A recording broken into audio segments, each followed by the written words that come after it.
The 89th Texas Legislature is in full swing. Thousands of bills have been filed and are making their way through the process. With so much going on, important policy can often get overlooked, even on critical legislation. That's why we've asked legislators to come to TPPF to discuss their bills to make sure you are on top of the most important issues making their way through the Texas Capitol. This is The Layout.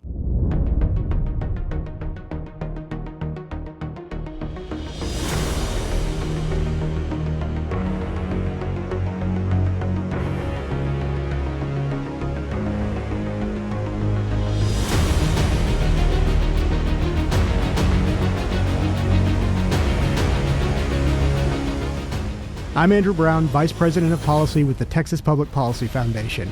Today we're discussing Senate Bill 1742 and House Bill 1224 with Senator Bryan Hughes from Senate District 1 and Representative Matt Shaheen from House District 66. It's one of those rare layouts where we get two for the price of one.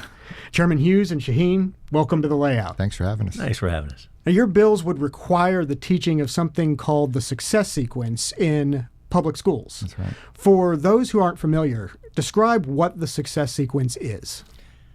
Yeah, it's something that has been around for quite a while. It's been heavily researched, and it's really it's a basic way that you should live your life. It's pragmatic. Essentially, we want to instill in children the facts that you shouldn't have children until you get married. That high school degree is really important, and you should pursue and achieve a job. And the statistics are overwhelming that if you do those three simple things, your success rate, your entry into the middle class is just all but assured.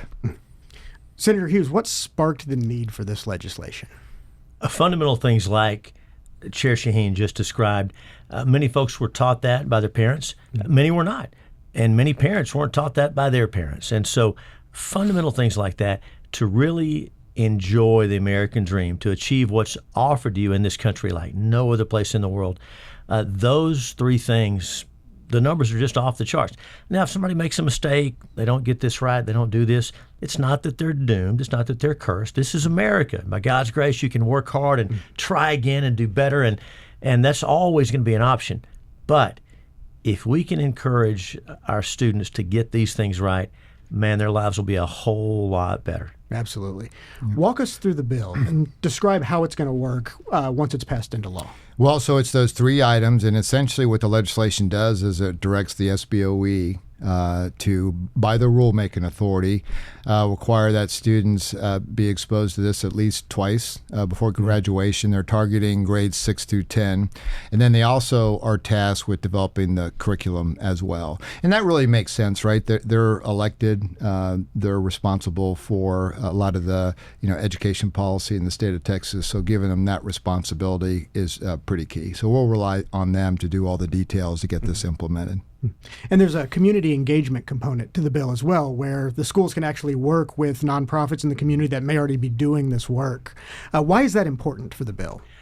It's a great point, because part of that means that our students can see folks who are doing this. They can see folks who are in successful careers, raising families, who are where maybe that student would like to be in the future. So by getting those community groups involved, it's always good to have input from folks who are living it, and to the extent it means that those successful people can come in, whether they are in a formal mentor relationship with a student or they're just coming in to speak to the class. For those young students to see someone living this, doing this, that makes a big difference. Mm-hmm. It seems like such a common sense bill, right? 3 steps: finish your education, get a job, get married before you have kids. But some people are saying that this is government putting its thumb on the scale and giving preference to one type of family structure over others. How would you respond to that objection? Well, look, we're tasked with educating students in the state of Texas. And look, couple this with school choice and some of the other just initiatives that we have with respect to education. This is really a game changer. I mean, think about this for a second now. We're going to instill, again, we look at this and it's really obvious, but the amount of children that we're going to be able to lift out of poverty by following these 3 areas, as well as school choice, giving parents the opportunity to choose the school that really meets the needs of their children. I tell you what, it just really excites me. I mean, we're really going to just change the trajectory of thousands and thousands of students across the state of Texas. And so it's just going to be incredible for our future. It's generational transformation, really is what is. it sounds like. It is. And I would follow on and underscore something Representative Shaheen said earlier. So we think about things like marriage, getting married, Right. then having kids, graduating, getting a job. There are those who might suggest this is a narrow view, this is one way of doing things. So we know that God invented marriage, and he designed that for us. The Bible has a lot to say about that.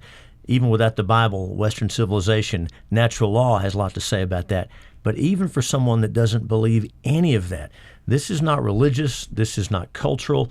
These are just facts. Every study from the left, from the right, from the middle, academic, every study shows that doing these things in this order makes your life better. So this is not a subjective choice. These are objective criteria that have been proven to work. Yeah. Well said. When the bill underscores that left-right balance on this, I think it gives examples of studies that have proven that this formula works. And you have groups like the American Enterprise Institute, which is a DC-based think tank that's more on the right. And you have the Brookings Institute, right. who have actually worked together and done studies that prove up that this sequence, this success sequence, actually works and creates that, I really call it a roadmap to the American dream. Would you agree with that formulation? So well said. You said it very well. The numbers don't lie.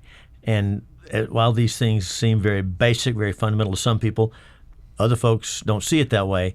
But regardless of our subjective opinion on whether marriage is good or bad, whether having a job is good or bad, if you want to succeed and do better than your parents and help your children do better than you did, this is the way to do it. Well, and something the senator said is really true is, we take this for granted, but this isn't taught in all of the homes across the state of Texas, right? And so it really is a game changer. And the points that the chairman was talking about as far as engaging the community, engaging these nonprofits, and letting these students see this and making it real, again, it's just going to be a game changer. We should all be excited about it. You get a lot of feedback, especially this time of year, folks calling you, emailing you, coming into your office at random times. Yeah. What kind of feedback have you gotten from constituents about this bill? Nothing negative.